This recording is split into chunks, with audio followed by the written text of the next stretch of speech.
Hora de conversar com Mônica Bergamo. A Mônica fez uma entrevista exclusiva com o ex-presidente Jair Bolsonaro, ao que me consta na casa do Fábio Weingarten. Eu tô muito curioso para saber como isso aconteceu, Mônica. Vamos lá, desde o comecinho, bastidores, vamos lá. Tudo. Você desceu do carro. Geralmente é o melhor, né? Desceu do carro e aí? Porque o resto o pessoal já sabe, né? O que ele disse lá, bala de prata e coisa e tal. A gente quer saber os bastidores antes de mais nada. Bom dia, Mônica. Megali, é o seguinte, há bastante tempo eu tô querendo fazer uma entrevista com o ex-presidente Jair Bolsonaro. Eu até brincava que eu falava o seguinte, o que todo mundo espera?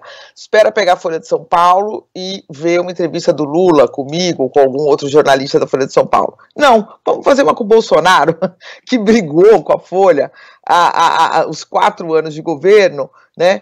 E que, seguramente, quer dizer, é aquela coisa, eu me lembro quando eu tentei entrevistar o Lula, quando o Lula tinha saído do governo, e o Lula não dava entrevista para ninguém de forma alguma. E o Mujica falou, Lula é o personagem mais importante das últimas décadas na América Latina. Eu falava, como é que a gente não consegue entrevistar o Lula? Eu fiquei 3 anos mandando bilhete, mandando carta, pedindo para pessoas que estavam com ele fazerem esse pedido. E com o Bolsonaro a mesma coisa. Bom, e aí o Fábio Weingarten, eu conversei muitas vezes com ele, e ele falou, não, então ele vem para ver o jogo do Palmeiras, depois ele vai comer uma pizza aqui em casa, você vem aqui, e aí seja o que Deus quiser, né? E aí, só que não foi uma entrevista clássica, daquela que você senta com a pessoa, só você e a pessoa, numa sala, num escritório, em algum lugar, e faz uma entrevista. Ele estava numa mesa, tinha umas 30 pessoas olhando, mais 3 advogados sentados na mesa, então foi uma entrevista meio atípica, mas em determinado momento eu falei, presidente, já estamos conversando aqui, as pessoas muito preocupadas com ele, mas ele sem essa preocupação de on e off, né, ele falou, não, é tudo on, pode colocar, eu falei, então acho que eu vou gravar aqui, porque senão depois eu vou esquecer, e aí gravamos e fizemos essa conversa, né, e o que obviamente é o mais importante da gente saber, quer dizer, que ele vai ficar inelegível já são meio que favas contadas. Ele mesmo, embora ele diga não, eu vou esperar o julgamento, se for justo eu vou ser absolvido, sabe, né, e disse isso na entrevista, tudo indica que ele vai ficar inelegível. Então o importante era saber o seguinte, qual vai ser o comportamento do presidente? Ele vai imediatamente indicar um sucessor?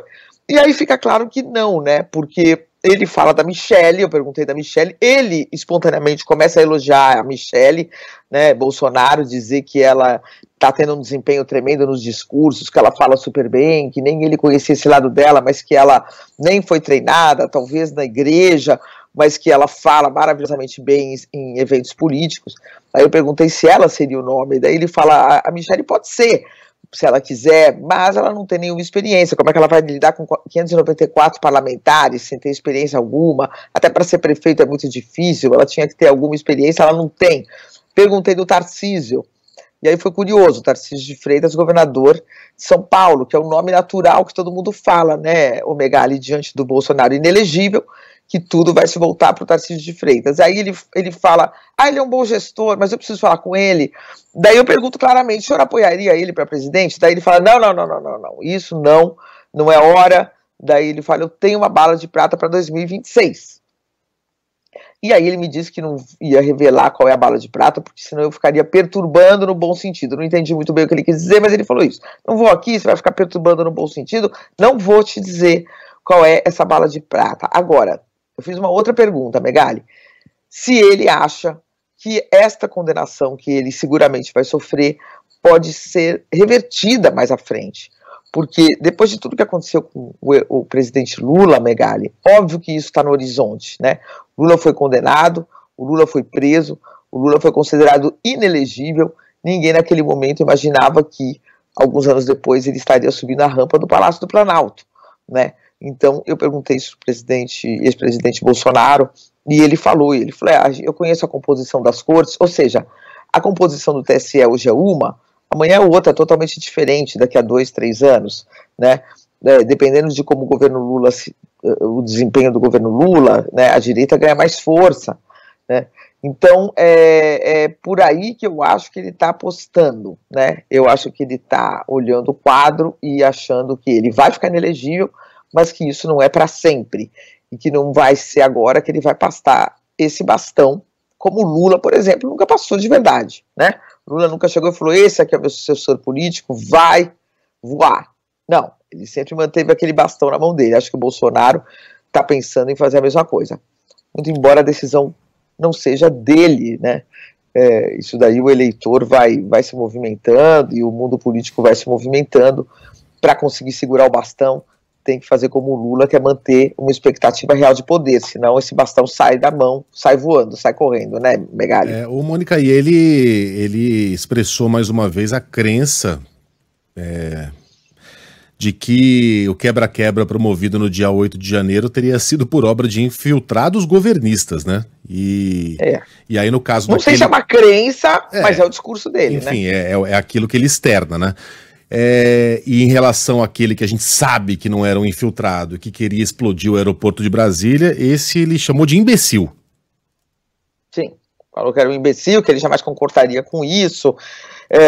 Ele até teve um momento que ele falou o seguinte, né? Ele citou a Rússia e ele falou: aquilo é um golpe, né? O grupo Wagner, que são os 25 mil homens armados tentando derrubar o Putin, ou ensaiando, né? Não teve nada parecido com uma derrubada do Putin, mas são homens armados de fato. E aí ele falou: aqui no Brasil foram só velhinhas com a Bíblia na mão, embaixo do braço, e senhorinhas, ele fala, e senhorzinhos com a bandeira do Brasil nas costas. E eu lembrei para ele que não foi bem isso, né?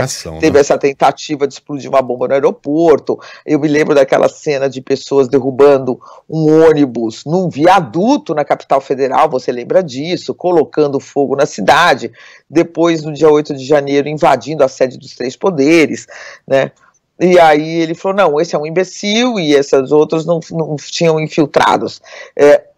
Então essa a tese, a teoria que o bolsonarismo vai colocando em pé, mas a gente vê aí pelas investigações que tudo indica que eram bolsonaristas mesmo, que entraram lá e quebraram as coisas, né? Agora, o Megali, não sei se você vai... Tem uma outra coisa que eu achei curiosa, que eu perguntei se ele ficaria no Brasil, né? E ele disse que foi convidado para ser garoto propaganda nos Estados Unidos. Ele admite, né, a possibilidade, ele deixa no ar a possibilidade de, uma vez inelegível, passar um tempo fora, né? Mas aí ele falou, daí eu teria que levar... Quer dizer, ele coloca assim empecilhos. Ele fala: não, eu fui convidado porque ele disse que entrou numa hamburgueria, lotou tanto que ele começou a comer hambúrguer de graça lá, como se fosse um cachê que ele recebia para ir lá, que o cachê dele era comer de graça. Mas que ele... Mas aí ele coloca, né, passar um tempo fora, teria que levar a família toda, e não tem nada como o Brasil, nada tão bom, nada onde ele se sinta tão bem como o Brasil. Então, enfim, é isso aí, o presidente dando como inexorável aí a sua condenação. Achei que ele estava na retranca, achei que eram 3 advogados que estavam na mesa, estava sendo muito mais cuidadoso do que o habitual, para não piorar a sua situação jurídica, né? Então, achei que o Bolsonaro estava, apesar de várias espontaneidades, né, de falar palavrões, de ser o Bolsonaro de sempre, mais contido, procurando se conter ali, quando falava, por exemplo, de eleições de judiciário, Megali. Ô Mônica, e aí para terminar, sobre morar fora, ele disse que foi convidado para ser garoto de propaganda de venda de imóveis, né? De corretora, sei lá, tá escrito aqui. E sobre a liberdade de expressão, o Bolsonaro mostra um entendimento muito particular, né, do que seria liberdade de expressão. Ele disse aqui para Mônica, vou ler, tá, Mônica, porque eu sei que você tá sem o texto aí. Se o deputado quiser defender o fim da Lei Áurea, ele pode. Ninguém vai bater palma para ele, olha o maluco, mas é um direito dele. Se ele quiser falar contra, é a liberdade do cara. Não pode. Não pode. No Brasil você não pode não defender Lei Áurea, você não pode defender a criação do partido nazista, você não pode usar símbolos nazistas. O Brasil não tem uma liberdade de expressão absoluta. Aliás, nenhum país tem liberdade absoluta alguma, né? E o Brasil tem leis que prevêem que a pessoa responda se defender alguns tipos de ideias. Ele pode não concordar com a lei, mas ele não pode renegar a lei e decidir que ela não vale para ele, né? Ele demonstrou esse entendimento aqui a respeito do que seria a liberdade de expressão. Eu quero saber como é... diga, Mônica. Ele coloca aqui o seguinte, ele fala que no caso de um parlamentar, que o parlamentar diz a Constituição não pode ser preso por suas palavras, né? e que isso gerava dúvidas e que chegou num determinado ano, ele como deputado participou disso, decidiram colocar quaisquer palavras. Então, portanto, um deputado pode ser, na opinião dele, né, poderia ser processado, ele até fala, né, o deputado poderia me chamar, a mim, Mônica, de gorda, feia, horrorosa, imbecil, sei lá, o que ele me xinga aí, mas gorda, feia, cabeluda, bonita, daí ele bota um bonita, né, mas que poderia ser processado, mas jamais cassado, ou seja, para tirar o mandato do parlamentar não poderia ser pelas palavras do parlamentar, embora o parlamentar pudesse sofrer processo.